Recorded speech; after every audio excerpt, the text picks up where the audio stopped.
I've had many leading experts on this show, including Matthew Walker, and they've all said the same thing about sleep. They've said it's the biggest positive investment you can make in your own performance. You can have the best strategy in the world, but if you're consistently tired, poor decision-making will follow and eventually cause other things to fail in your life. So if you're looking to optimize your recovery, you should start looking at what you're sleeping on. Our sponsor, Helix, makes high-quality mattresses tailored to your body. It doesn't matter if you run hot, sleep on your side, or need something firm. Helix has a mattress for you. And I asked them recently to send one to a member of my team, and Juan received it. And we travel a lot, so when he's home, quality sleep really matters. And he told me he's getting the best sleep of his life.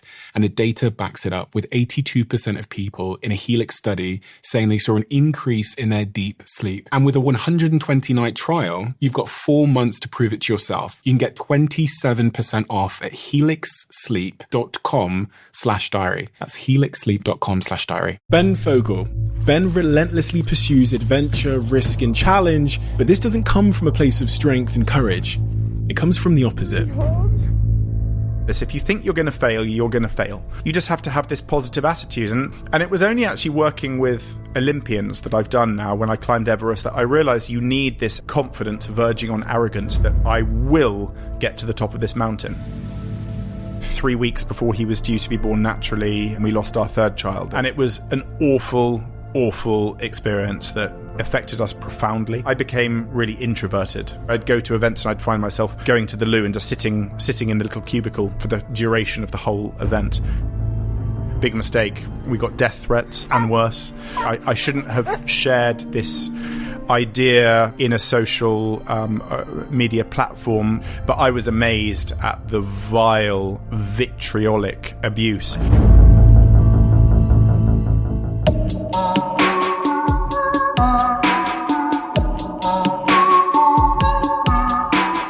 Ben Fogle. He's a TV presenter, broadcaster, and author. He's climbed Mount Everest, he's trekked across Antarctica, and he's rowed across the Atlantic Ocean. Ben relentlessly pursues adventure, risk, and challenge, but this doesn't come from a place of strength and courage. It comes from the opposite, from a place that you would probably never expect. This was such a diverse conversation, and we covered so much and so many things. Ben has been on the most incredible journey, tearing up the script and ignoring the standards society sets for all of us on this never-ending, continuous journey of rebuilding himself, as he says in his own words. And that journey has been inspired by one simple idea: his desire to take back control of his own personal narrative, something he believes we've all lost control of. And this podcast is going to take you on a journey. From the need to a positive attitude, to resisting your labels, to taking leaps, to rediscovering the importance of simplicity in your life that Ben has learned from living in the wilderness. And to answering the question that we all seek to answer pretty much every day of our lives, which is how to be happier and how to be more fulfilled. So without further ado, I'm Stephen Bartlett, and this is the Diary of a CEO. I hope nobody's listening, but if you are, then please keep this to yourself.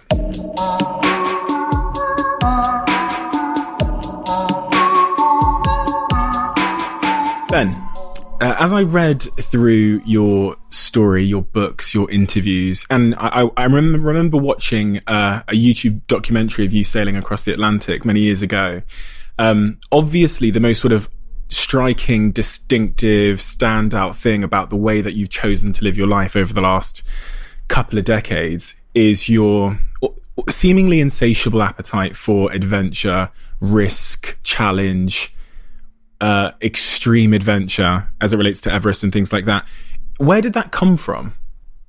I think it's not necessarily an absolute thirst for adventure. I think it's about kind of finding the real me. See, if I go right back, as a child, I was so shy. I had no confidence. I failed all my exams. I was hopeless at sport. And actually, I think all of the things that I've done since have been about like rebuilding. It sounds it sounds a weird way to describe it, but it's not just. I'm not an adrenaline junkie. There's this assumption that maybe that would be how to describe myself, but It's not that at all. Actually, loads of the things I do are really, really slow. Like rowing across the Atlantic took best part of 2 months. Walking across Antarctica took many, many months. Climbing Everest took many months. So actually, if it was jumping off a mountain, base jumping, or going on a motorbike, or even a mountain bike down a steep slope, I hate all that. It's too fast. I quite like this slow movement, but I'm quite good at long endurance events. And all of those have been about rebuilding my confidence. And what took your confidence, or why didn't you have confidence? I think it's the fact that I was hopeless academically for many different reasons. Undiagnosed dyslexia, a slight mistake, maybe not on my parents' part, but my father's Canadian. He wanted me to be bilingual, so I was sent to a French school, and I just didn't. I couldn't do the French school, the French system, and with all apologies to any French watching or listening to this, it's just quite a hard system, the French one, and it was quite strict. And as a child, I was surrounded by dogs. Dad was a vet. Mum was an actress. It was all quite a liberal. My actual childhood at home was quite liberal, full of actors, lots of drink, lots of animals around. It was, I suppose, crazy, but normal for me. But then in this French system, it was very rigid, and it meant that I didn't learn any French, and my English went backwards. So when I went back into the system, I was way behind, and the result was, the combination of that and dyslexia just meant I was hopeless. I could barely write, and I failed all my exams. And I was surrounded by people who were better than me at everything. Everyone seemed to be more handsome if it was the boys. They had more luck with the girls. They were better at playing sports because they could actually kick a football, unlike me I have 2 left legs. And they were good at academics. And when it came to the exams, they didn't even, they could be up all night watching stuff and then the next day turn up for the exam. Whereas I was almost making myself vomit. I was so nervous about the exams because I knew I was going to fail. And this is the first thing. I convinced myself I'd fail. And of course I ended up failing, because what I've discovered since is that so much of what we do and what we endure and how we test ourselves is here in the mind. And if you go in with a negative attitude, which I had, then it's self-fulfilling. And the result was hopeless at everything. And it just stripped me of my confidence. I didn't believe in myself. And that went right through, probably into my 30s, if I'm to be really honest. I think that was always lingering over me, this little voice just telling me that I was, that I wasn't good enough at what I did. And did that voice come from your own assessment of yourself, or was there external forces, bullying, or your parents, or? No, my parents were amazing. My parents have, I don't think they could have done more for me than they did. I think it was all internal, if I'm to be honest. I think there was an external pressure to conform, because if you think about if you take the schooling model and the education model, it is kind of about conforming, because exams are all about getting the correct grades. We're learning to a specific model that has been set by the government, and it's sort of painting by numbers when you think about education. And if you don't hit those targets, then you've effectively failed the system. And for me, you can hear from my accent, I'm posh. I went to a private school. Mum and Dad worked really hard to send me to a private school. And actually there was a great guilt that the fact that they had worked so hard to be able to afford to send me there, and yet I still failed. So I think actually a lot of that voice was internal.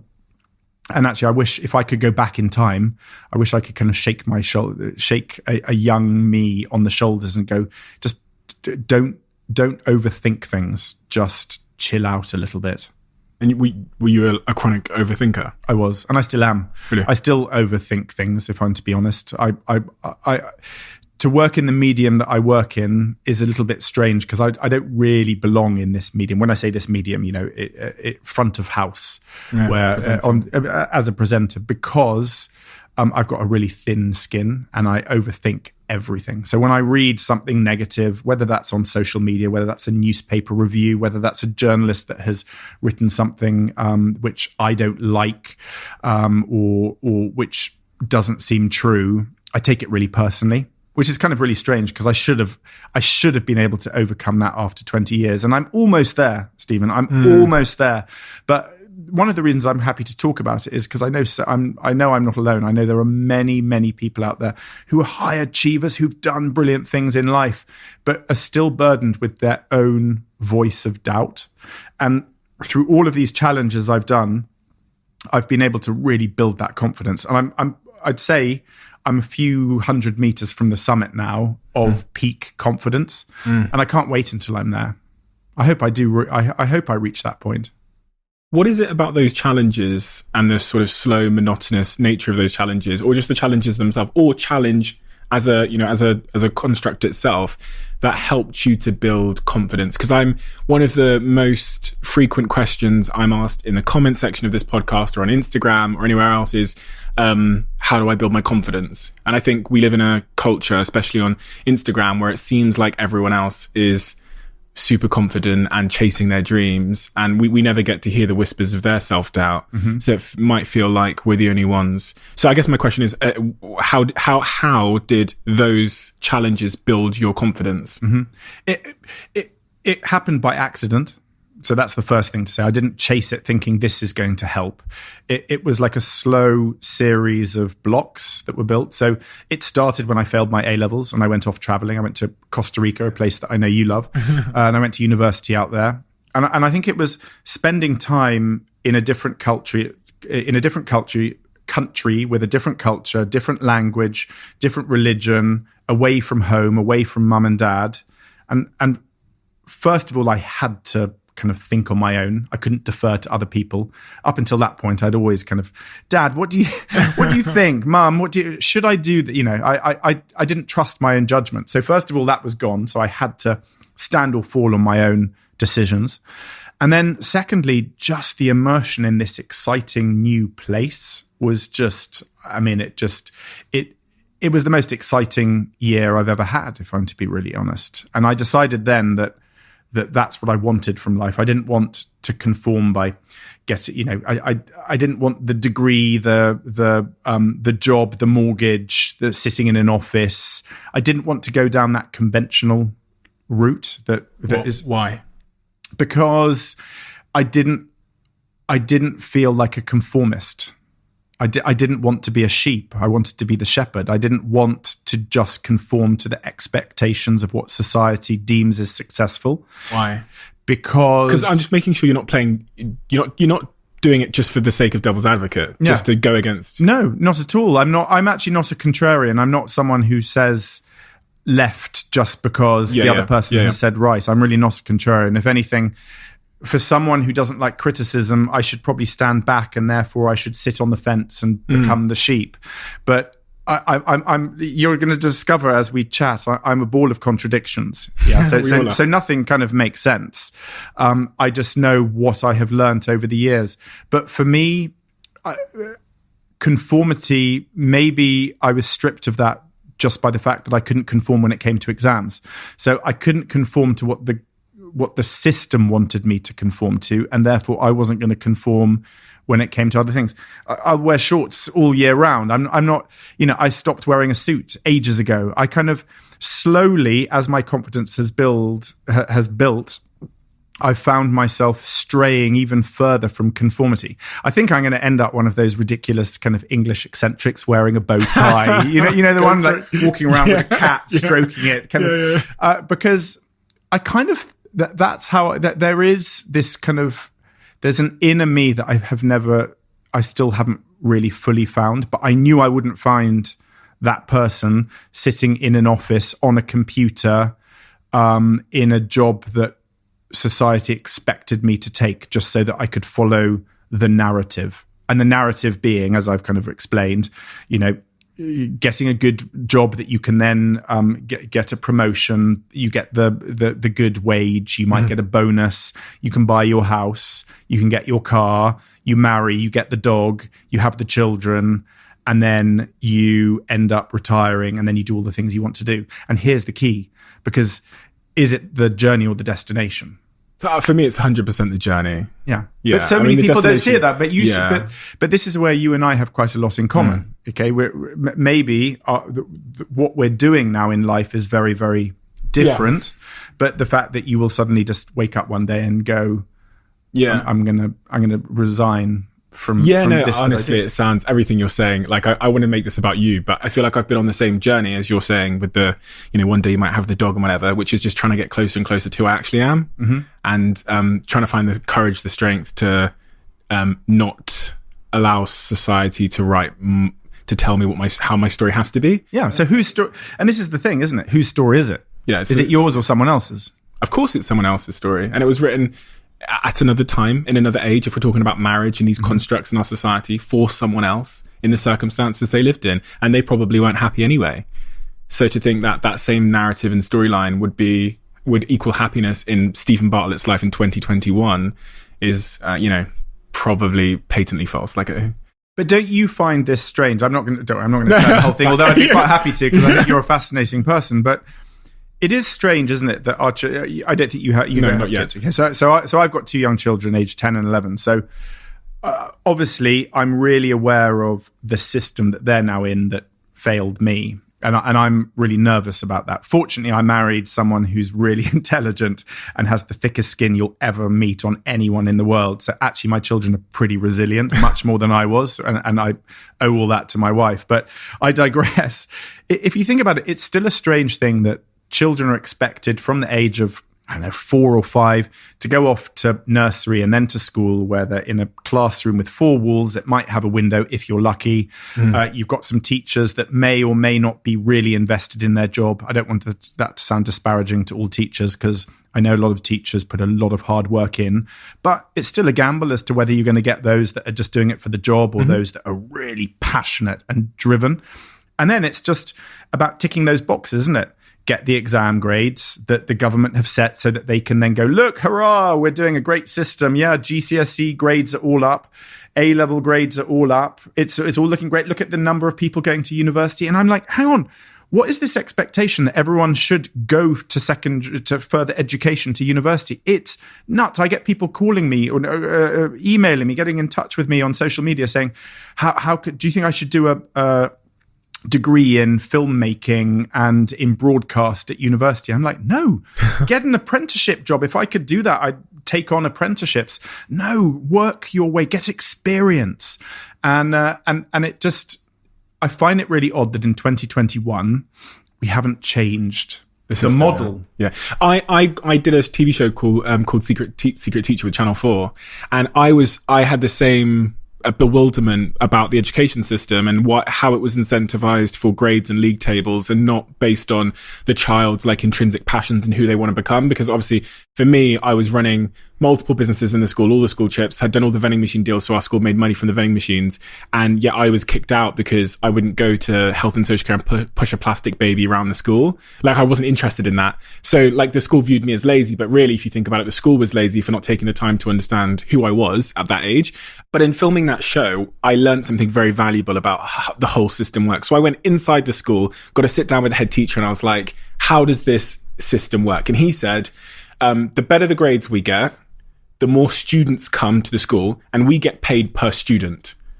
So he gets, let's say £4,000 from the government per student that they have.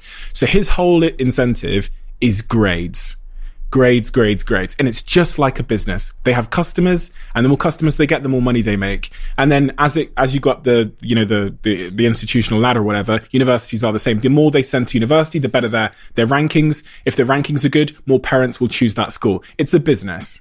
And it's incentivized by money at the heart of it. And if at some point you could take the money out of the system, then you'd be able to fix it. But that poor head teacher, he was the CEO, and he said, I won't be able to buy pencils if we have 100 less students come next year. So we better be on that league table. And then I realized what was wrong with it. These are good meaning people incentivized badly. Yeah. And it's how we change the system, though. Because this is where I could turn the tables on you and go, listen, you've done these incredible startups. You've been incredibly successful, and I know there have been a couple of entrepreneurs who have dabbled in the school model. And how do you do it? It's kind of obvious to me. One of the problems is that there's so many children. How do you make it financially viable to give everyone access to a fair education for them, and to have bespoke systems for every single pupil costs a lot of money. But in the same way as I'm talking about apprenticeships, I'm a keen advocate of like a national service, not a military one, but I think everyone aged 18 should go off and spend a month with the NHS, with the fire service, with the police service, just volunteering to see what, maybe working in the school system.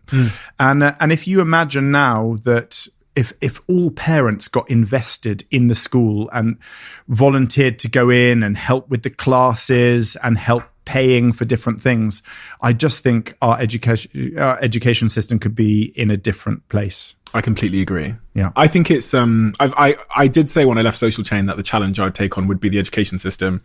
So who knows? Let's see. But I came to learn that it's like anchored in place from all angles by parents who believe that success for them as a parent means their kid going to university. So my mum would disowned me because it made her look bad that I left the system. Then you have employers. But culturally, for lots of people, it is still a really, really, really important My mum's African, so she left school at 7 years old. And all of my friends who live in various countries in Africa or in Latin America, or India, it's still to have further education. And by the way, obviously, to have further education for vocational work, like being a doctor or an engineer, we really rely on all of that. But I think we have to change our attitudes. Because can you imagine, Stephen, this is what I find really shocking. I work with people now who are working on production, who've left university with 40 grand of debt.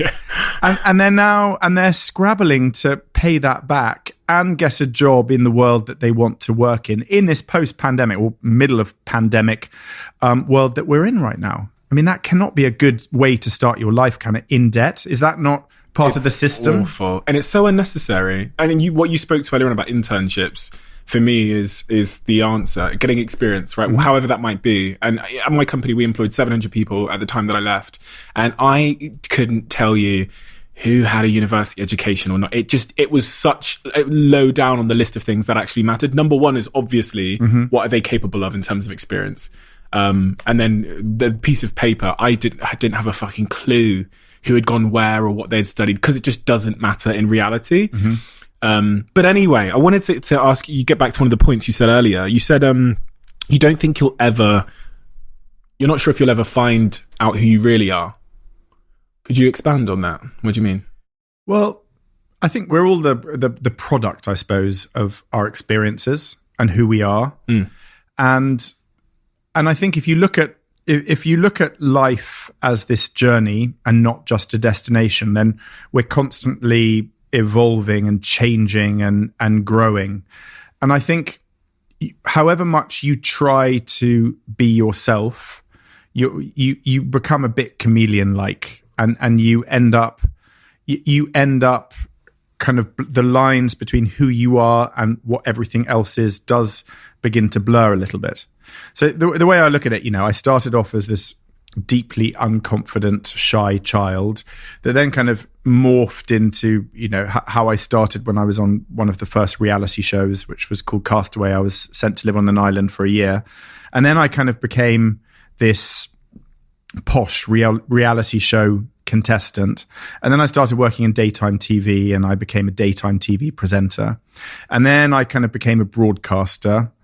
And I see it all the time. You become stereotyped. So whenever your name is written, it will say, it will have either an amount that you made, or it will have the company that you started. But is that really you? So if you or I went on Strictly Come Dancing now, by the way, that would be changed instantly, and it would then be Stephen from Strictly Come Dancing, or Ben, because you're you're remembered for the last big thing. And that constantly changes, but it then means it's quite hard to leap away from that. So if you're suddenly going to decide, actually, I'm going to become an MP now, people will be like, well, hang on, no, that's not the narrative. And what happens, I think what happens is you become blinded by people going, I'm just not really sure this is right, because that's not really who you are. That's not part of the narrative that I think you were going down for the book that you're writing of your life. And I don't mean the physical book, but just the metaphorical one. So speaking of books, yes, in my book, I have a chapter called Resisting Your Labels. And it's exactly what you said. So I refer to it as your label. And I say that your label comes with a set of instructions, implicit instructions about how you have to behave going forward. So my labels would be, I don't know, Black social media CEO. And with that comes a set of instructions as to how I'm expected to behave in the future. And that can be imprisoning, right? And the reason I wrote that in the chapter is because leaving Social Chain, I have that same like existential moment where you're like, okay, so who the fuck am I? And society's going, you'll be safest if you just fucking carry on with the social media CEO thing. But at my heart, I'm like, no, no one was born with a passion for something that didn't exist when I was born, social media. I'm a guy with a bunch of interests, music and creating stuff and curiosity. And how do I go back to those fundamentals for my life and not the label? Yeah. Well, I'm slightly obsessed with the label because society loves to label us, and you'll never get away from that. But I say you would never get away from it. It will always be there in the context of social media and the print press and broadcast journalism. But you can, I have tried to challenge the status quo a number of times with different things that I have done in terms of challenges and other things. The problem is that I did so many of those challenges to get away from just the daytime TV presenter or just the reality show person that then I became the adventurer who does those things. And the expectations, when I climbed Everest 2 years ago, part of the disappointment was people going, oh yeah, of course you'll do it. Of course you'll get up, but that's what you do. Yeah, of course you'll get up the mountain. I'm like, it's not quite as simple as that. That's, I'm not a natural mountaineer. This is the boy who was hopeless at sport. It's still a tremendous challenge.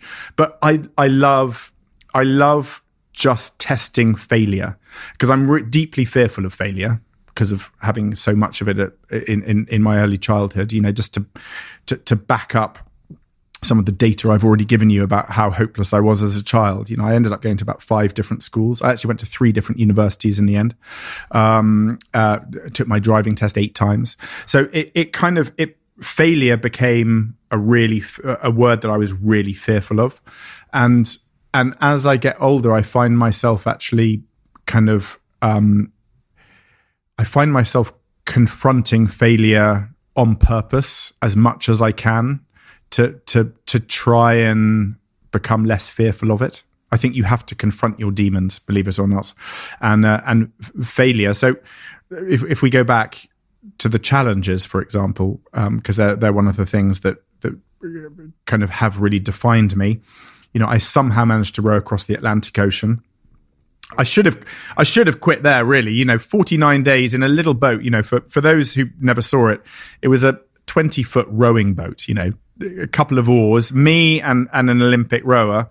And it's pretty dangerous out there. It's the middle of the Atlantic Ocean. You've got waves that are 30 feet tall. Our boat got capsized. We nearly drowned. It was the most amazing adventure, but also pretty scary and quite dangerous. And I did that. And reaching the other end of that is still probably the biggest achievement of my life. And, a lot of my wife sometimes says, why do you not just quit there? Because quit while you're ahead. Same I could say to you, come on, you did this amazing tech startup. And I think a lot of people would think that you've made all this money. You just sit and enjoy it. But that's not, but then you're just taking life like the destination and you're thinking that, well, there you are. So money is everything. And money, I think money is a really fascinating thing for me because I am not money motivated. I know people may go, well, you can only say that when you've made enough money to not be motivated by money. And they have a point. Money buys security. Money gives you the opportunity to do some of these big challenges. I'm aware. I told you there's lots of contradictions here, and I'm aware of all of those things. But we also live in a world where success is defined by your monetary value. So when if I Google you and I look you up, every single one has a sum of money of various values right next to you. So it's next to your bio. Listen, by the way, I think it's something you should be really proud of. If you have managed to make that much money, I think that is your Everest. That is testament to dreams that lots of people have. But I think we need to change this notion that being wealthy is a sign of success in life. If you look at the model that Jacinda Ardern was trying to do in New Zealand, it was to change gross national product, to change what the country's values are by including the happiness index and the kindness index and what a good nation you are and how healthy you are and your obesity levels. You bring into all of those things. Because for me, as a parent, I want my children to have the security of having enough money to put food on their plate and a roof over their heads. But whether they make huge amounts of money is kind of irrelevant as long as they are good, rounded, kind, happy individuals. Yeah, I think you've hit the nail on the head. This is actually why my book is called Happy, Sexy Millionaire, because when I was 18, all I wanted in life was to be, as it says on the front page of my diary, Range Rover Sport, £1 million before I was 25, because it's the same, similar to what you've described. The thing that had invalidated me as a child was being the only poor family in a middle class area and never having anything, no birthdays, no Christmases, never went on holiday. So obviously that was my insecurity, and I chased it as an adult, and then I got it. And then it, and by the way, just to reiterate, I think to have a goal like that is so important, whatever your goal is.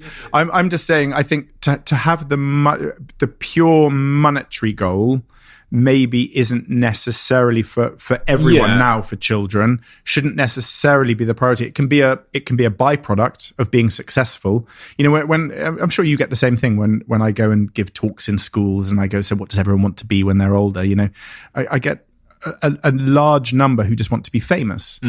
And I always say to them, it's all very well. I get why you want to be famous, but there needs to be substance to that fame. So you need to be famous because you have succeeded in business, because you're a great footballer, because you're a great actor or actress.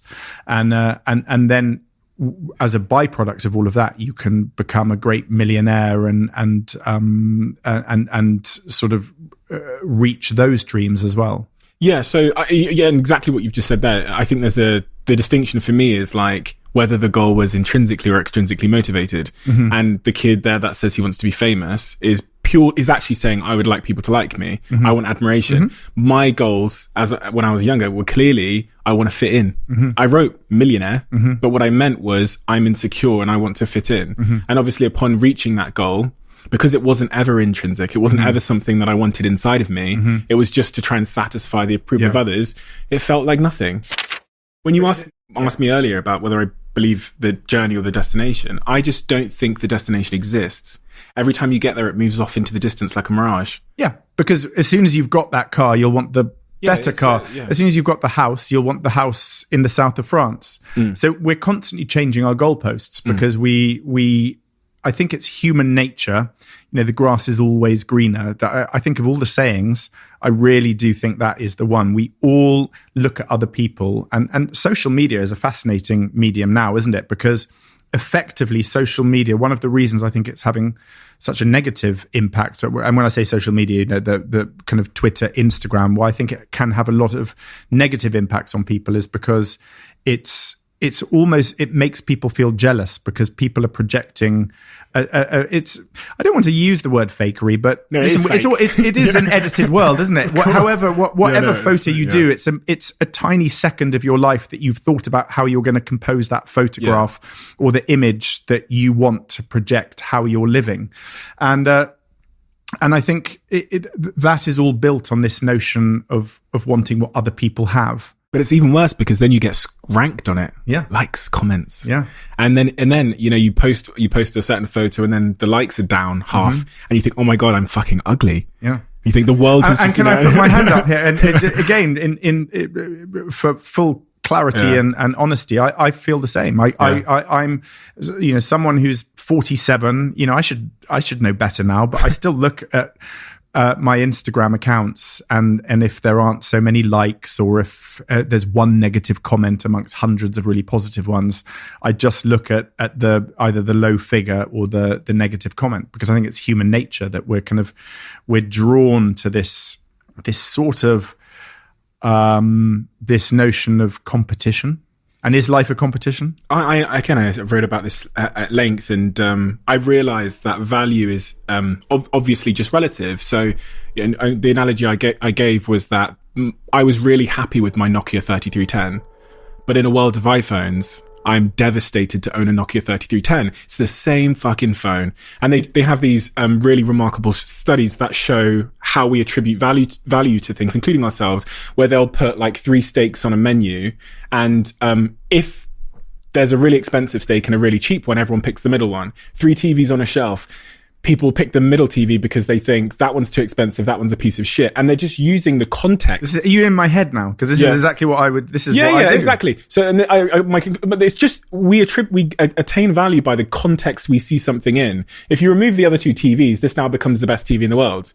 And it's the same with us. I said, in a world where there's no other humans, I am the prettiest, richest, most successful person on earth. But you put a couple of, and this is the crazy thing about social media, you're comparing yourself to like a fake context, and you can never win, right? Because you get to see your BTS, you're behind the scenes, you look in the mirror, you think, I've got spots and I'm fat, what's that pouch down there? And no one else has got that. So it's a losing game. And so I implore people, but because I worked for 10 years in this fucking game, so I implore people just to make their context way healthier and real. And for me, that means that I mute 95% of the people I follow. I have if I go on my Instagram now, there'll be 15 people. And 5 of them are in this room. Do you know what I mean? Because I just don't want to play these games. And even though I'm aware of it, my lazy CEO brain has been wired for 10,000 years to make snap judgments to keep me alive. I can't stop it. So I just have to be conscious about the way I use these tools. Yeah. I think it's a fascinating world, and again, as a father with young kids who are terrifying, embarking into that world, I'm struggling to find the tools to arm them for the battle ahead. Yeah, and I'm aware that they can be fantastically useful. That that it's amazing the interactions that you can get. It's how I'm here today. I wouldn't be here if it wasn't for social media chatting to you now. So I'm aware of the beauty of being able to share things. It's just how we get away from kind of the fakery, if that is the term to use. And the abuse you were talking about a second ago, one negative comment can throw you off. The whole world of trolling fascinates me, because deep down I just know that those people that write the nasty comments sometimes aren't even real. Sometimes they're just disgruntled, and it's probably no different to how life would be in a pub. There would be some person in there that would go muttering under their breath. The problem is on social media, it gets kind of brought to the surface, and for whatever reason, I think we probably know, newspapers love to then regurgitate what that single individual spotty teenager in their bedroom has written as validation. They sort of validate it. So I had funny enough, during the first lockdown, my daughter thought it would be nice to get the nation to sing Happy Birthday to the Queen. And I realize there's lots of people who aren't monarchists. I understand that we're in a country where not everyone agrees on the same thing, but I thought it was quite a nice sentiment. And foolishly, I decided to let her use my Twitter account to kind of ask people to do it. Big mistake. We got death threats and worse. The vile abuse to my 9-year-old daughter, partly my fault. I shouldn't have allowed her to, I shouldn't have shared this idea in a social media platform with my daughter, I realized, but I was amazed at the vile, vitriolic abuse.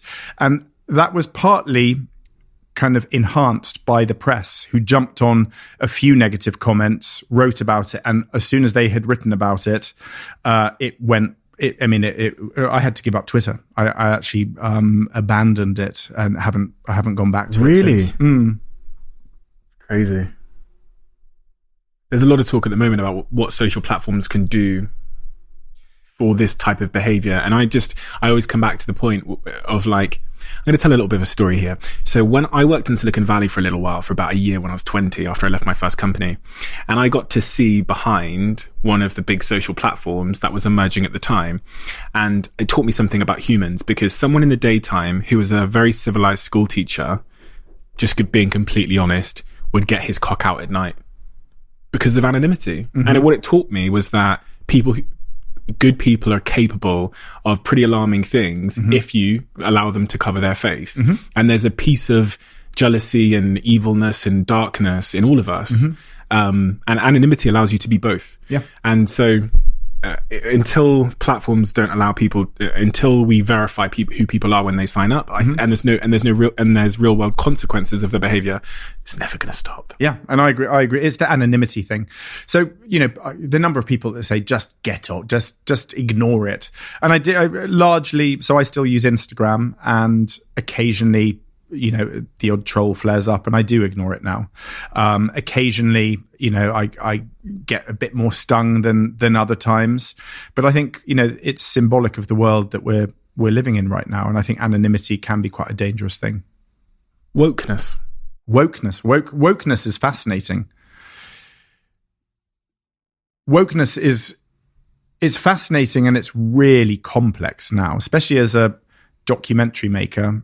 I go off to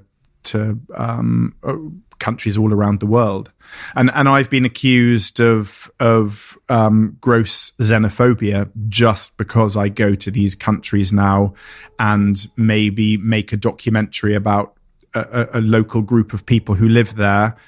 It's seen by the extreme woke brigade as othering people. This is the woke term right now. Don't other people.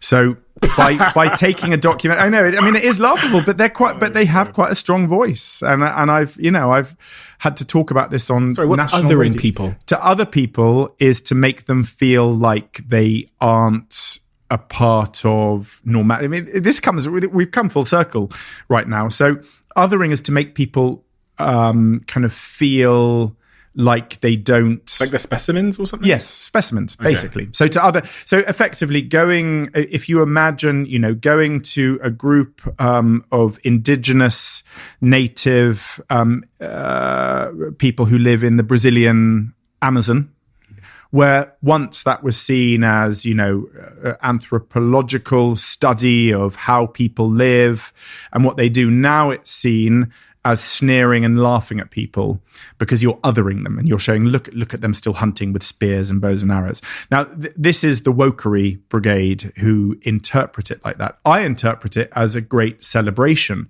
because more often than not, I kind of am seeing how we should be living and how we should be treating nature and the flora and fauna around us, rather than living in big cities where we're fantastically wasteful and we're destroying the planet. Actually, this kind of nomadic way of life, or this very simple hand-to-mouth way of life, I go and I feel huge admiration. And I'm not laughing or sneering, but there are lots of people that interpret that form of television as that. Now, I've just given you one form of wokery right now, and so we have to think about everything we say and everything we do, and is that cultural? I've just got a kilt. I've been sent a kilt because it's the big global climate conference in Glasgow later this year. I'm going to be up there in Scotland, obviously. The kilt is the national dress, and I was asked if I could wear a kilt with a special environmental fabric. So I've agreed to do that. But I can already see when it comes to that culturally, that by the way, I'm a quarter Scottish as well, but I'm not even going to try that because it wouldn't get past the woke police because it's cultural appropriation. I was going to say, if you went to the Amazon jungle and you saw that tribe and you showed up with a spear and a skirt. But if you look at what Bruce Parry used to do, where he would immerse himself and he would live there. I don't know if you remember Bruce Parry, but he would go and live there being with a group of with a tribe somewhere, and he would adopt their native dress, whether it was just a little, whether it was a very simple skirt, whatever it was, and he would live as they do. I don't know if you could get away with that now, because it would be seen as a mix of cultural appropriation, othering people, and it should be, we should leave people to live as they do without trying to mimic it. That's how it is interpreted by some people. Where is all of this wokeness going? Because I feel like it's gaining momentum, and I worry about the trajectory. I'm like, it's not. Is it going to come back this way? Because it's been. I feel like society has swung in a woke direction. Maybe because of social media, it's kind of like reinforcing all of us in our echo chambers, going, "Yeah, that's perfect. You're perfect. That was good. You're bad. That's bad. He's bad. Get him." But surely you know this probably more than I do, that you have extreme wokery on one side, but then we have the extreme. We've got kind of fascism and the complete opposite on the other side, and that 4chan and that whole world is equally more obnoxious. The racism, the xenophobia, and then you've got wokery here, and it's just like everything else in life. Everything has gone binary. Like this. So you're either in or you're out, you're up or you're down, it's black or it's white. There's no middle. And for everything I've just said to you about not wanting to be the sheep and wanting to be the shepherd, I'd quite like to just be a sheep amongst quite a few others in a field, kind of having a reasonable conversation. It's very, very hard to have a sensible conversation now, because people have gone to these extreme sides. It's probably easier for the newspapers to write stories and to highlight the wokery than it is to do the fascism, because that's really ugly and it's deeply offensive to so many people. But we see it, we know it's on social media. You see what's happening to footballers, the racist abuse that they get. And we do read about it, but the wokery, for some reason, is something we hear about even more. And maybe it's used to try and counterbalance the really ugly side of racism and xenophobia and anti-Semitism, all these things that are equally rising up. And I don't know how we get back to this middle, just being a sheep in a field, because I long for a good, solid conversation. I can't sit at a table now with people I don't know really, really well and have a conversation about COVID, because that's politicized. I can't have a conversation about politics, because that went ages ago. I can't have a conversation about Brexit. I can't have a conversation about Indie Ref 2. I can't have a conversation about what's happening in Northern Ireland. I can't really have a conversation about international policy. And by the way, I have more interesting conversations than just as these. I am actually quite fun sometimes, but I really like debate and I like hearing what other people have. So when I travel to other countries, my favorite thing is chatting about their interpretation of what's going on, and I really thrive on that. But we can't anymore, because it's become too emotional. People feel it's really personal to them, or they're too afraid to talk about it in the first place.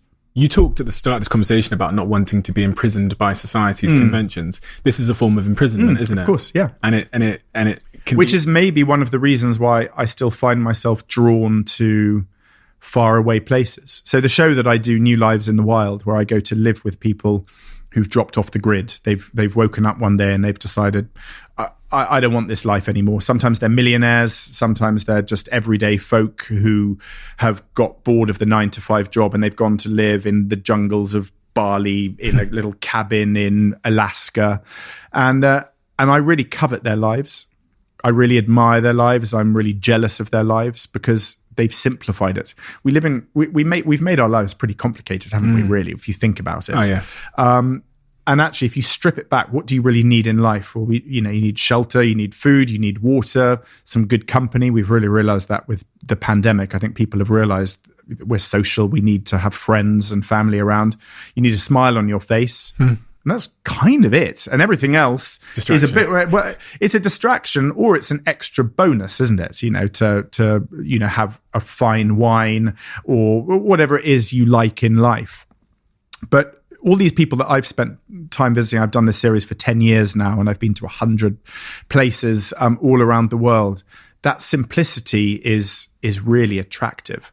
And they don't worry themselves about those big topics I was just describing there. It's kind of unimportant to them. What happens with Brexit doesn't really matter for the person that's chosen to live on a tiny little island up in Norway, who lives hand to mouth catching fish each day. And I find it really kind of hypnotic and mesmerizing to spend time with people who have stripped their lives back to the absolute bare essentials. And the assumption is that they're really enduring and they're suffering and they're surviving. But that's not always the case. Sometimes it doesn't mean their lives are easy, but almost all of them are happy. Almost all of them have abandoned the complexities that many of us are stepping around. They don't have to deal with wokery and trolls.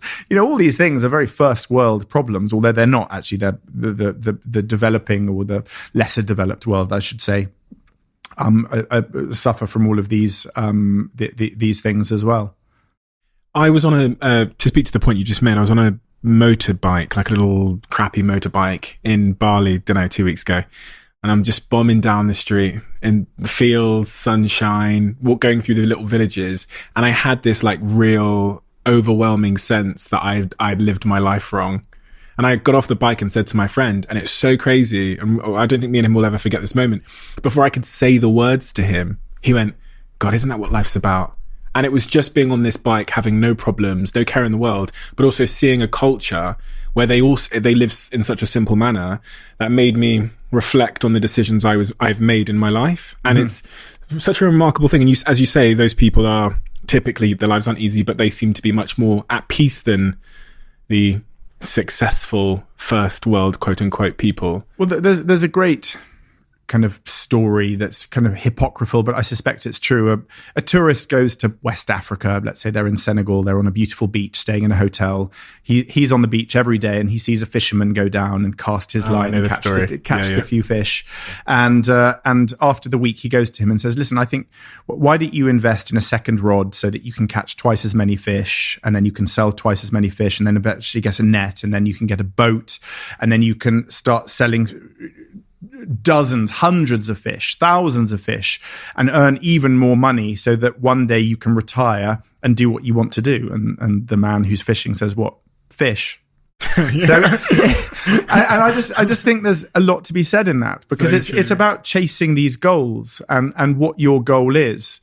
And I think if too many people are kind of blinded by, and again, coming full circle, this notion of life as a destination, and eventually you're going to reach this nirvana, this glorious place where everything's perfect, where you just lie around. I don't know. Everyone has different things they dream of. Someone just wants to go and play golf. I have no idea why I don't like golf, but someone just might want to play golf all day. Someone might want to play cards all day. Someone just might want to just move to the south of France and sit and drink beer all day. Someone might want to go surfing all day. Whatever it is. But there's no reason why you can't be doing that throughout your life. You just have to think outside of the box, don't you? You just have to have this positive attitude. And, this comes back to what I was saying to you. As a child, I realized this. If you think you're going to fail, you're going to fail. So every driving test, all of those ones I told you I failed, I would get in the car and this booming, deafening voice was saying, "You are going to fail." And sure enough, I'd mount the pavement. I got stopped by the police once because I wasn't wearing a seatbelt. Yeah, on a driving test. But because it was almost like self-fulfillment of my mind's attitude. And it was only actually working with Olympians that I've done now. When I climbed Everest, I went with Victoria Pendleton, the cyclist. When I rode the Atlantic, it was with James Cracknell. And I've been lucky enough to work with some other Olympians that I realized you need this absolute confidence verging on arrogance that I will get to the top of this mountain. I will reach the South Pole. Because as soon as you go into an event where there's any self-doubt, it will be self-fulfilling. You must know that. You must know that. But it's impossible to fake, in my view. Like, I'm quite repelled by this culture of like people looking in the mirror and saying, "You are going to be a millionaire. You are great." But because my opinion of how beliefs work, like, so I always use this example, this fifth millionth time I've said this. If I were to hold your loved one at gunpoint now and say, "Believe I'm Jesus or I kill them," there's nothing you could do to actually believe I was Jesus. You could only lie to me. Because that's not how belief works. As you've proven beliefs take evidence, and you've built that evidence through your challenges, right? So like just telling yourself to believe something doesn't work, even if everything is on the line. But if I suddenly turn this into wine and then started levitating, you might think, wait a minute. But you're taking it slightly too literally when it comes to what that is. So here's the thing. There's a man called Mark Boyle who lives in Ireland, a fascinating man. I think you should get him on here. He has lived as the moneyless man, and he gave up everything and tried to live without any money for a year, and he ended up with a house. Is what he did by charming, trading up, literally just working his way through the system, but never ever using money. It was always trade and barter and borrowing, and I don't think there was any stealing, not that I know of. But I love this notion that he had an absolute confidence that this would work and that he would be able to do it. Now, with something like Everest, you're right. You couldn't just take someone off the street and say, believe you're going to climb this mountain and you're going to get to the summit, because you need to do with the climatization. You have to get yourself physically ready. You have to understand about high altitude, and you have to understand the basics of climbing at least. So you're right. But even with all that, if you go into that arena as such, into the mountains with any doubt, it's going to be a self-fulfilling prophecy that you won't succeed. So I think this idea of belief that you can, you're right, it's much more than just looking in the mirror and going, I'm going to be the best musician in the world. This comes back to school kids who aspire for fame. I think it's the kind of the X Factor, Britain's Got Talent has a lot to answer for, because it's kind of made this illusion that anyone can be whatever they want in life. Now, part of my whole, I suppose, part of the story that I tell is that you can follow your dreams, but I always say that with the caveat that it has to be reasonable. If your dream is to be a top footballer, you're going to have to be pretty good. Well, and here I am. Well, there you go. But you have to be. But if someone comes up to me and a youngster says, I really want to just be a top footballer, I want to play with a Premiership club, I don't see why they can't. But there has to be a base level of pretty brilliant football from a start. Do you see what I mean? Of course. So I think you have to be realistic with those aspirations. If someone wants to be a top neuroscientist or a top doctor, I don't see why they can't, but they have to have. It was going to be impossible for me. I wanted to be a vet, and I think I would have been quite a good vet, but I just didn't have the academics, so I didn't even get off the start plate. I think it's a really important thing to reiterate to people that I do believe in that mindset. Believe you can. Ant Middleton, who's been on here, he's another keen advocate of that. Just believe in yourself, this positive mindset. But the positive mindset has to also marry up with ability and skill. So I completely agree with the because I genuinely I think there's a but coming here. Yeah, no. So it's actually not a but to your point. It's a question about how do you achieve this point, because I completely agree. When I've been asked what my talent was, I was like, can't spell, can't do maths still, probably dyslexic, just never gone to check. But I just always believed, that's what I've always said for my whole life. I always believed I was going to be. So think about what I wrote in my diary as a kid that didn't have a driving test.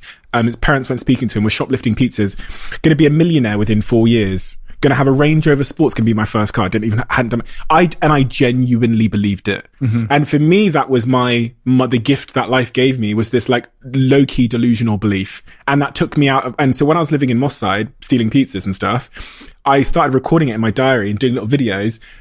And it's crazy. In the first page of my diary, I lied to my diary. I said, I'm recording this journey because a production company has asked me to. Because you lied to yourself. I lied in my own, because I almost didn't know how to say to my diary that this was going to be part of a story I was going to tell one day. And it's like, I'll show my diary at the first page of it. It's like, because, and also because I think I'm going to have to tell this story one day. That is a guy that saw himself on an island and knew he was getting off the island and wanted to, wasn't dwelling on it. So I completely agree. I think the only reason I'm here is not because of smarts. My parents were completely broke. Obviously I had privileges of being born in this country, well, born in Africa actually. But, it was just that I always believed I'd be here. However, when I try and impose that onto people and tell them the importance of self-belief.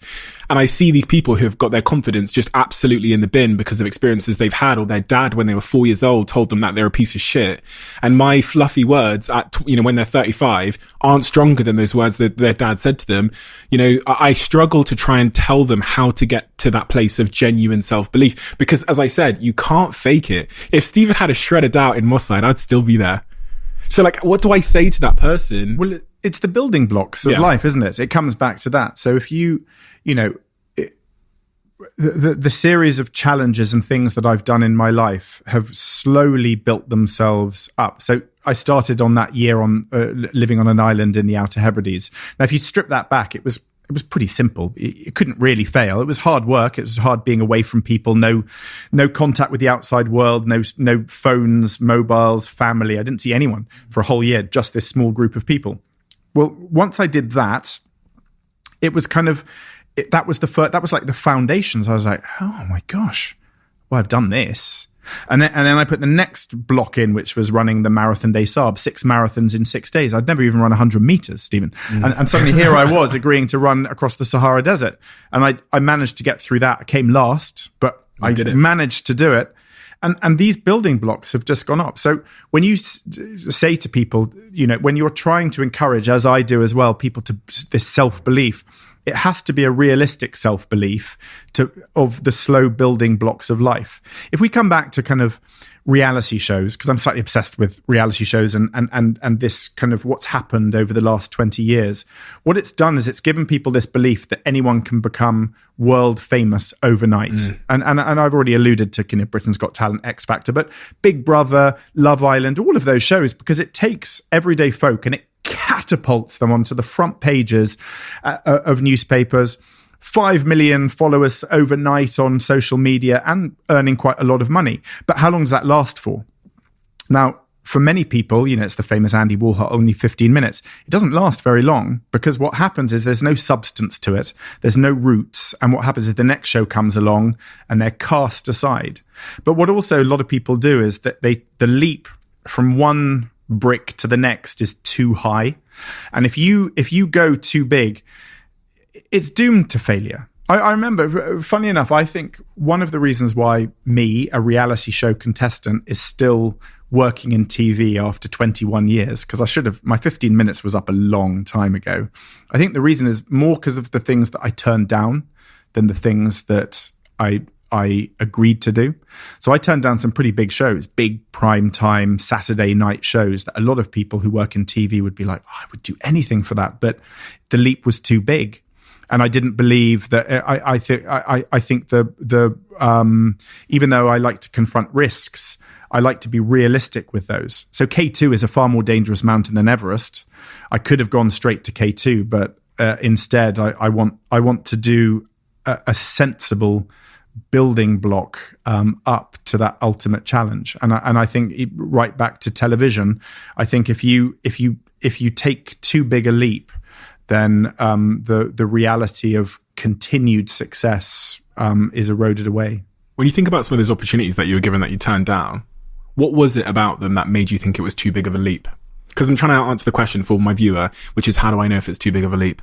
I think you just have to be sensible about what you're capable of. I think, so it's this really fine line. I told you I'm full of contradictions. Yeah. So I'm telling you, I'm sitting here kind of saying to people, follow your dreams. Don't be told that you can't do it. No dream is too big. Believe in yourself and you're halfway there. I really do believe in all of that, but you also have to be sensible. So I think, so here's the thing. I reckon that I'm the son of an actress. And I believe that I could be an actor. I always wanted to be an actor. I got rejected by all the drama schools, by the way, because I couldn't remember my lines. But that's a whole other thing. But I still think I could be an actor. And I have quite a confidence that I could. But if I was suddenly offered a Steven Spielberg film, I wouldn't take that now, because my ultimate goal is to try the acting thing at some stage in my life when it's appropriate. But I don't want to do it in such a big, extreme explosion of public ridicule if it goes wrong. Now, together with that, I add this sort of confidence that, yes, I will be able to do it. But I'd prefer to start in a little pub theatre with 20 people just on a smaller stage and build up, because there has to be, and I think we all have to agree with this, as well as this confidence and this self-belief, you have to have the skills. Yeah, if you don't have the skills, there's just no point, and we're just being delusional. And it's no different to that Instagram fakery of showing people this idyllic life when actually that's just a tiny little 1 second of actually what was a really miserable weekend, because it was the only time the sun came out and someone you threw on a bikini. I didn't throw on a bikini, but you get my point. Yeah. To show that instant moment of perfection. So I think there has to be an actual skill, and you have to earn it. I think this instant gratification just doesn't exist. There is a few examples, and you're one of those, where you were able to write down, I'm going to be a millionaire, I'm going to have that Range Rover Sport, and you did it. And you are what gives so many people hope. But I failed. I failed in my first company. But the second one, but it doesn't matter. But that doesn't matter. Surely failure. If you haven't failed, you haven't been trying hard enough. Yeah. Don't you think? I think the people who, because I realized that quite early on. If you haven't failed at various points through your life, then you're being too measured with the challenge that you take, which is a failure. And which is a failure in itself. Yeah. Yeah.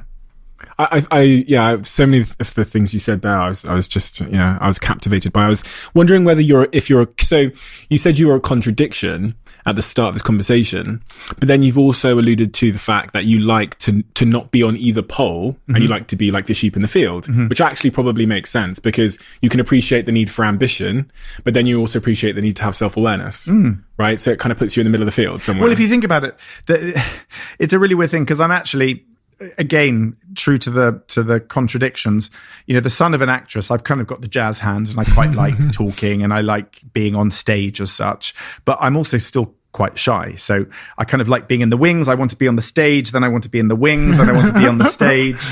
And the same goes for kind of how I project myself. So I want to be part of the conversation, but then I don't want to be part of the conversation. I don't like the uncomfortableness of it. I want to be a politician, but I couldn't bear the focus and the derision that you're going to get from one side or the other. And I actually think once you've accepted that, because I think I'm sure a lot of people are like that, really. And once you've accepted that's who you are, you just work out how to walk those stepping stones and kind of move around it. And I kind of do this, I dance my way through it and dip in and dip out. And I have moments where I wish I hadn't I wasn't on the middle of that stage, but I am. So I own it. And it's back to this whole thing. I do believe you kind of have to own your narrative. It's very easy to let someone else steal it from you. I think I actually read that on the last page of the first chapter of your book. It said, the ocean had taught me to take control of my own narrative and believe in myself. When you were talking about what you learned from the sea in your book, Inspire the Lessons from the Wilderness. And that taking control of your narrative point really stuck with me, because obviously society writes your narrative. One of the things that I picked up a lot of from listening to your interviews and your books was about your relationship with your lovely wife. And you're both very vocal about the, dare I say, not radical, but the sort of like innovative way that you've built your relationship in various areas. One of the really interesting things to me was this idea that you have preventative marriage counseling. Yeah. Tell me about that, and why do I need it?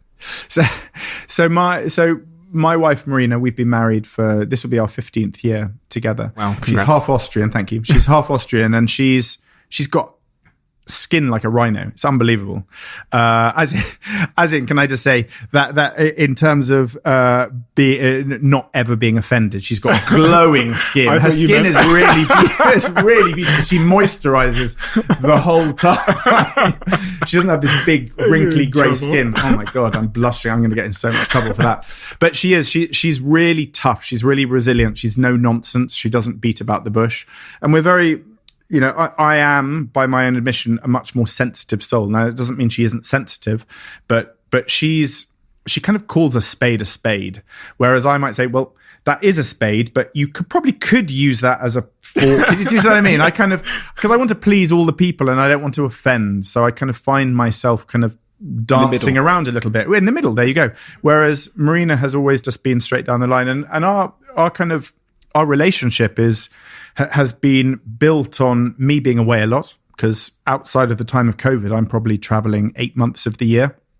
So there's a lot of time away, but that's how it's always been. And we have a really solid relationship. And we had a terrible tragedy about 6 years ago when we lost our third child, a little boy, Willem, who was stillborn. So 3 weeks before he was due to be born naturally, unfortunately, Marina had something called a placental abruption, and he died. And it was an awful, awful experience that I've kind of spoken about before, but it affected us profoundly, much more than I thought it would.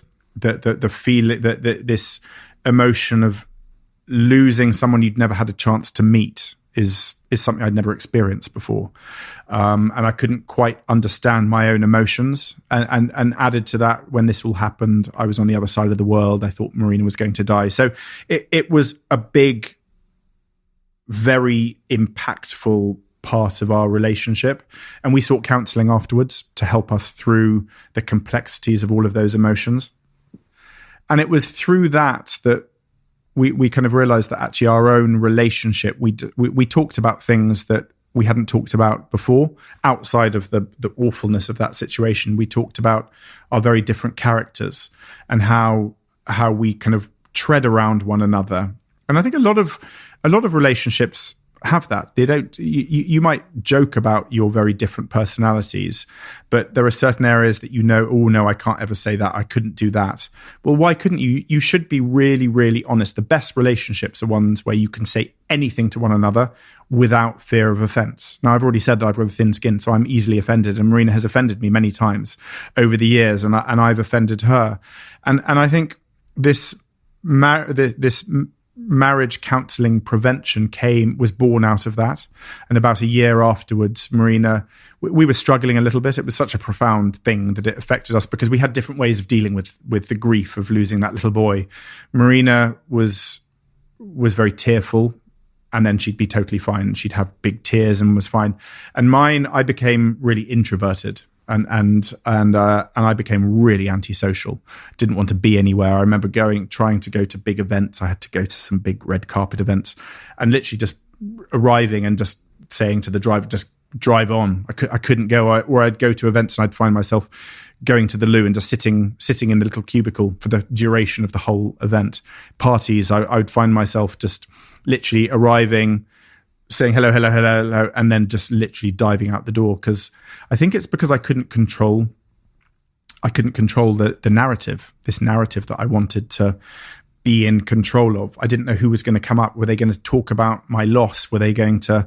There were things I couldn't prepare myself for, and those two very different approaches and two very different kind of emotions that Marina, my wife, and I had meant that it did create tensions. So we saw someone, and she was the one that suggested that once a year we just go and speak to her as a preventative. And do you know what? It kind of just makes a lot of sense. Marina, I've told you already, she's very straight-laced and she's very straight. And she was like, well, why wouldn't we? Why wouldn't we just go and with someone there say, tell you what I do find really frustrating. It's when you always do this or you always say that. If you do it in a home environment, the natural reaction, usually it's going to be over dinner, probably had a drink, you're going to be even more emotional and go, I don't. You'll become defensive. I defy any relationship to say that doesn't happen. But to do it with a third party who is trained to kind of be non-judgmental is a very good way of speaking to you via that person without fear of getting really emotional. Because Marina and I are also we do get really emotional. We probably argue once a year, but when we do, it's massive. People may be surprised because we do. We're highly emotional, and it's really tearful. It's not. There's no black eyes or anything, but it's a really. But we don't argue very well. And what we found actually was that speaking to someone else once a year has I can't remember the last time we had an argument. We haven't for years and years now, which is saying something, because I'm also all for honesty. In this world of kind of social media fakery, I wear my heart on my sleeve, and I've always been really honest. So talking about the loss of Willem, talking about my dyslexia, but I think it's really important that you're very honest, especially if you live in a very public sphere. Hearing that you've not had an argument for years is a pretty incredible achievement, one would say, in a relationship. Why? How? Why? Well, I think it's I think the fact that we speak to the same person every year for only like an hour or two. 12 months apart, though. Yeah, I know. But it's because because I think we are able to just be really, really honest there and then. And by the way, I'm not saying our relationship is really, it's not one of these wedding cakes, perfectly formed, everything is idyllic, birds flying around, chirping. Yeah. It's like any relationship, it's strained and we get snappy at one another.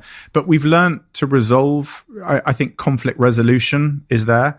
And although I kind of try to be, I'm an optimist, and I try to be smiley and happy as more often than not. I still wake up some days and I'm feeling a bit under the weather, or I do just get out of bed the wrong side. And I know when I'm a bit more snappy. And Marina, now we are armed with ways of saying to the other person, you're a bit irritable today. You seem a bit miserable. You're not much fun to be around. We can say that in a way that the other person doesn't jump to a defense going, I'm not, you're the one that's annoying me, blah, blah. Do you see what I mean? That it turns into that argument. And I think if you learn how to speak to one another, and that's what we have kind of been armed with, it is just a great way to kind of avoid those unnecessary arguments. Listen, some people have really fiery relationships and they thrive on it. We've got friends that kind of need that. They have big battles and flames, and then they make up and it's all fine. And I've got some friends, I just find that exhausting. Yeah. It's Mental Health Awareness Week this week, and one of the things you said earlier on about going to those events and telling the driver to carry on going or hiding in the toilet sounded similar to shades of anxiety, maybe even PTSD to some degree. Mm-hmm. Is that what you think you were experiencing at that time? Were you anxious? I was super anxious. No, without doubt, anxiety. Panic attacks, all of that happened. For about a year, I experienced a lot of that. Really? Yeah, and I think it was because I had lost control. I wasn't able to protect my wife. I wasn't able to protect that little boy. And I think the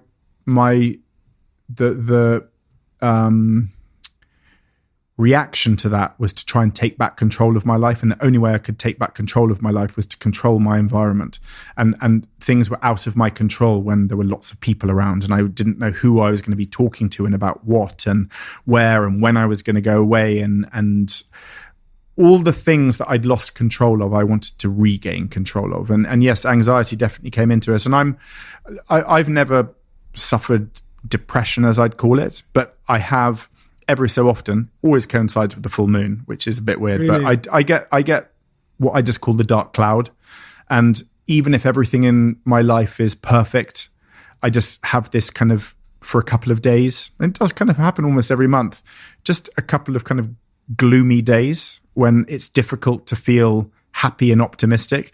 I don't think I would define it as depression, because I think that would be demeaning to people who really, really suffer from what is known as depression. I have lots of friends who are suffering and have suffered from clinical depression, but I think it's human nature. I am an optimist. I am happy most of the time, but I also feel that little cloud of just darkness.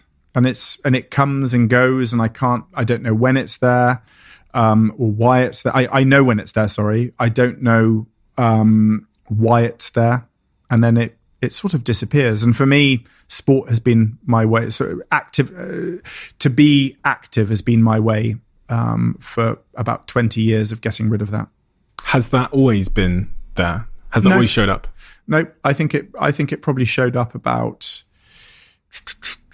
I'd say about probably just when I started in this business and the pressures, I think, so 20 years or so, I think it started being there. And it was, I came quite late to kind of doing exercise, and it's not big bulging bicep. That's not my kind of form of exercise, but I went for a run just before coming here. Oh, yeah. So most days I will do something, and it just sets me up for the day, and it keeps that cloud away. Sometimes it's quite, even that doesn't work, but I've just got different ways of trying to kind of keep the cloud away. Super interesting. Really interesting. Really interesting. So many questions to ask within that. I've gone through my life, I think, probably in the same sort of optimism and, generally really happy. But, I do worry that, as the pressures of my life get more intense, that I feel like when I was growing up, I thought mental health was not a real thing, and it was like crazy people. And I was like, well, I'm happy, I'll never be. And then I remember one day I had anxiety for the first time, and I just couldn't understand it. But what it did for me was told me that I'm susceptible to everything else, depression and all of these things. But yeah, I mean, it's good to hear that exercise has been a bit of an antidote. But the other thing, we're coming back to labels. So a bit like I don't need to know I've got dyslexia. I think, you might be able to go to a doctor and he might say, yes, I actually did suffer a bit of PTSD. But actually, I think if you're strong in yourself and you're strong in your self-belief and you've got a good kind of family dynamic around you, you've got a strong set of friends, I think you should be able to navigate quite well if you learn the tricks of dealing with it. And like I say, for me, it has been a lot of reading. I read a lot about happiness. There's a great book about happiness, and I've got a complete mind blank of the author. But he hypothesized about happiness. Is it something that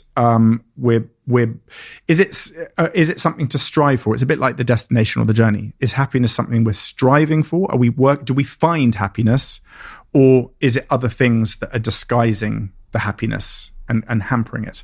So if you think, his theory is that if you look at a child, children are by and large, they're going to be crying if they've got a dirty nappy or they're hungry or whatever, but by and large their default emotion is laughing. Think of children in a playground. Yes, they have their tears come very easily, but the default is happiness.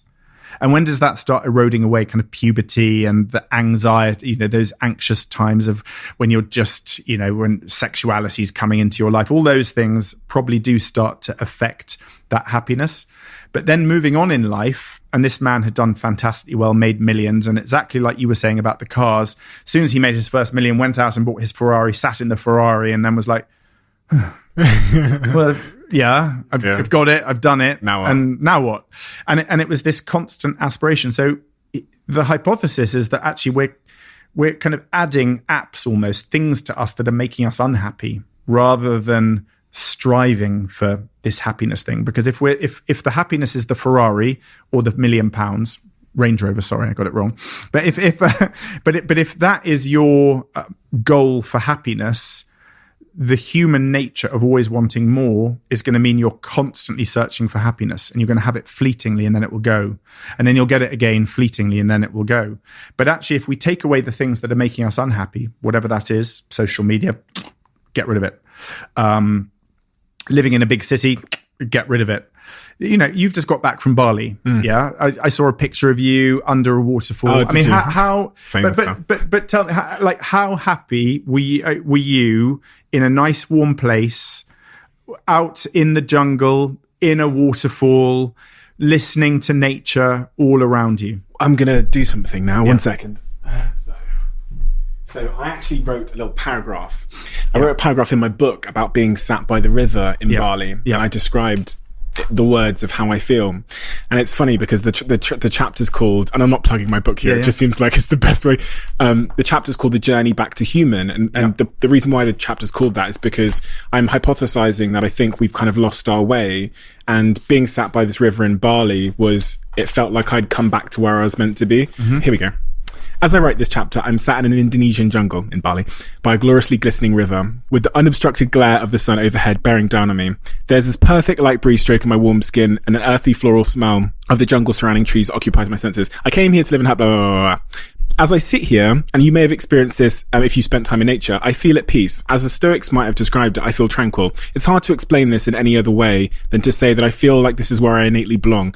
My primitive survival-orientated senses that often use prehistoric devices like pain and discomfort as a usual way to guide me away from danger and towards safety seem to be telling me that this is where I should be. The absence of discomfort and stress and pressure is telling me that this might just be home. And it's what you were saying there about like the removal. So when you said, did I feel happy? The first thing that came to head was like, I didn't feel unhappiness. There you go. Right. Yeah. So I didn't feel like there was no notification. But isn't this but that is such a fascinating notion, this idea that it wasn't, you just felt a default, just human. You felt just yourself. Tranquil. The Stoics, they use the word tranquil, right? Yeah. So all this noise that we get, we're here in central London right now. And when I say noise, I don't just mean the police cars and the ambulances and the pneumatic drills. I just mean all the things, the shops that are saying you should be buying this, you should be getting that, the newspapers that are telling you about other whoever your rivals are. We all have rivals. Yeah. The social media promise of someone who's having a better time than you. There's someone else who's still in Bali when you're not there. Do you know what I mean? It's all these things, and I do think they have a habit of making us unhappy. And it's weird, isn't it? Because we think that those are the things that will make us happy. Being on social media, fishing for those likes, buying into the kind of commercial world and trying to keep up with the Joneses. Now, that's where money, again, coming back to this, that's why money is seen by so many people as the cure for everything. Because with money, you could go to Bali, you could get the better car. But once you've got it, as you know, it's like, well, actually, that was quite fleeting. Yeah, and this is it's funny because when you look at the ways that we're medicating mental health disorders now, we went through this phase of thinking that it was like a biomedical problem. So we would give people like SSRIs and, try and correct the serotonin with these chemicals. And the more modern treatments all seem to be trying to return us back to probably what you go and see when you go to the tribes that you see in like the Amazon, which is human connection, movement. Like we used to hunt for our food, not like fucking Uber and Deliveroo. So connection, nature. Which again, nature as therapy. I mean, this is, there's a lot of people who've realized, especially for mental health, back to the mental health week, there's a lot of people who have seen the benefits of nature. So in Japan and Sweden for many, many years now, they've done something called forest bathing. And forest bathing is like many people do on the beach, but instead you just go into a woods and you lie on the floor and you stare at the canopy. And just imagine now, I want everyone who's watching this to just imagine all those leaves rustling in the wind, birds, because once you stop walking in a wood, so many people kind of we're going to go for a walk, and they just march through, often have headphones on, and it's like, well, you're not connecting with that. You're racing through. But actually, if you just sit there, animals start coming out, you start noticing colors, you start noticing a flower that wasn't there. And never underestimate the power of that to just reconnect us to, where we're supposed to be, really. We're not supposed to be in big cities living in apartments with your own, with running water and things. It makes it very comfortable for us, but I think most of us really kind of belong in a jungle, in a woods, on a mountain, on the ocean, closer to nature. Do you know Johann Hari? Do you know who that Johann Hari? He wrote a book called Lost Connections. Yeah, of course. Yeah. Do you know, he's going to be sat there in 2 hours. Amazing. He's coming, and we always talk about this particular topic. But yeah, it's one of the biggest revelations I had in my life was that much of my ambitions were taking me further away from like being human. So, living in the heart of New York City, I could pretty much go through a whole day without moving. The Uber picks me up, takes me to work, takes me back home. I use the same glass screen to order my food. I don't really see anybody because I lived alone. And then you look at the stats and, New York is 30% more likely to be depressed than Bali. or something crazy like that. But yeah, I as an adventurer and someone that's spent time in nature, I find it so fascinating that you've come to the same conclusion about the true nature of happiness. What is your goal now, though? We talked about there not being a destination. When you think about what your goal is, what is it? Again, true to the contradictions, I think we all need goals. I think we have to have something to aspire to, something to be working towards. But I don't have, contrary to popular belief, I don't have a little black book that says, right, okay, we've done that. Now I'm going to cycle around the world, and now I'm going to climb this mountain. It's not like I just have a list of things, but I try to live my life as a yes man. So I like to seize opportunities. I think the human nature default of no, to think about things really carefully, is something I've tried to wean myself away from. And I try to kind of say yes to things on a whim a little bit more. So I think my goals are about continuing to test myself, continuing to confront failure, risking what I do. Now, given I've kind of got, I write books, I do TV presenting, and I do adventuring. I think I'd probably quite like to find something else, whether it's acting, whether it's politics, whether it's DJing. There you go. I'm all for trying. Also, I'd love to know if I have a voice. Maybe I'll become a singer. I'd love to. I wonder whether I could compete in the Olympics. And is there any sport where a 47-year-old could start from scratch and really test themselves and work their way up to the sport? There are a few, believe it or not. I think that can be done. So I kind of think big, but I don't have absolute goals. They're not written there. But I think a bit like you were saying, you would like to kind of tackle the education system. I would like to make a difference, because I think the older you get, you're still way too young, Stephen, but the older you get, you start to question why have I done all these things? Because if you think about it, if you just break down those big challenges that we've been talking about, it's quite egotistical. You climb on mountain. Hey, look at me. You walk across a pole. I get to come and sit and chat to you all about them and say how brilliant I was. But actually, what's the point? There has to be more substance to why I did those things, and more importantly, how I can translate those into something useful for other people.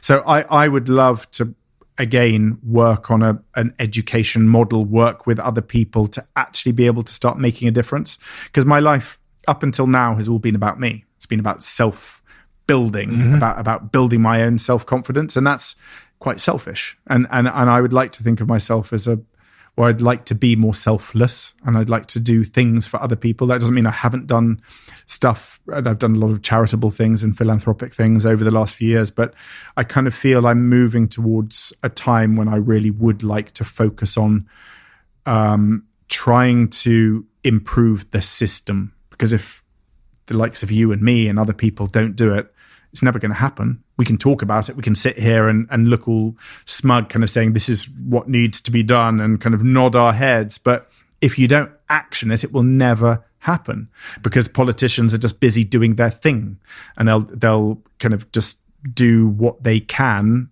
but they're never going to be able to break those glass ceilings that have been set by previous generations.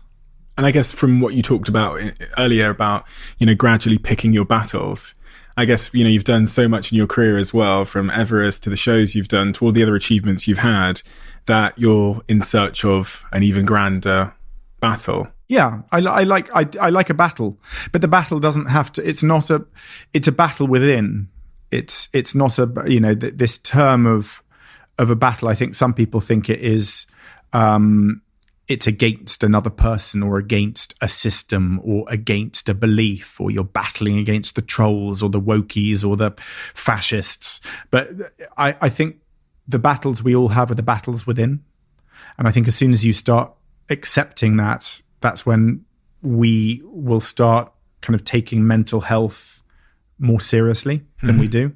Because it's really obvious to me that, that how your brain feels and what your brain is telling you is far more powerful than any cuts or broken bones that we have. And it's kind of weird, isn't it, that you'll look at someone who's been in a road accident and think, oh, poor you broke your leg. You see that injury and we can relate to it and we wince at it. But here, what goes on beneath the skull is deemed as something kind of still a bit taboo. And it's not really taboo because people talk about it, but you still meet a lot of people who are like, nah, it doesn't care. Just get over it. Come on, just man up.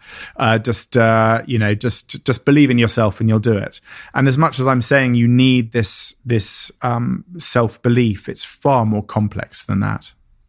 It is, and that's what makes giving advice so difficult, right? Because you give it from the basis of your own bias. Yeah, and advice is bespoke. So yeah. I could, I get, like I say, many people asking, how can I do X or Y? It depends on so many things. Yeah. And I can't really give that advice. It's a bit like a doctor giving a prescription. I can't really give that unless I genuinely know what your ability is, what your aspirations are, what your mindset could be. All of these things come into it. But if we could start, helping people within that context, I think we would be in a very different place. Are you scared of dying? No. I'm scared for other people, but I'm not scared of dying. Which sounds really glib, I know, but I genuinely am not. And I don't know why. I've had many near-death experiences. Maybe I've had to look at those clouds and think that I'm heading that way quite a few times, and maybe that is what makes you less fearful when you've been so close to it. But it's also perhaps that I don't think I have many regrets in life. I've kind of seized those opportunities, but I'm deeply fearful for those I love, and the void that would be left, which sounds really kind of egotistical, but I know how much I feared about losing my parents or loved ones when I was a child. Super interesting, that idea. That I feel the same. After I stopped being religious at the age of 18, I was actually scared of dying when I was religious because I thought I was going to go somewhere, right? And then beyond that point, gradually as I've achieved more in my life, I've got less scared of the idea of I think, well, I've been true to myself, and that seems to be the most important thing as it relates to. And you've referred to it as regret there.